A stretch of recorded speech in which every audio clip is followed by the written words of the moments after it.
Did you know there's a Bible story where the ground opened up like a giant mouth and swallowed people alive?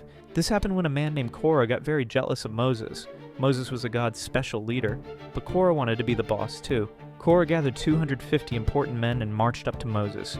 "You're not so special," Korah shouted. "God talks to us too. We should be leaders." Moses felt very sad. He knew God had chosen him to lead. So Moses prayed and said, "God will show everyone who he picked. If I'm lying, nothing will happen. But if God chose me, something amazing will occur. The earth will open up and swallow these men alive." Suddenly the ground began to shake and crack. A huge gap split open right under Korah and his followers. They fell down into the earth with all their things, screaming as they dropped. Then the ground closed up over them.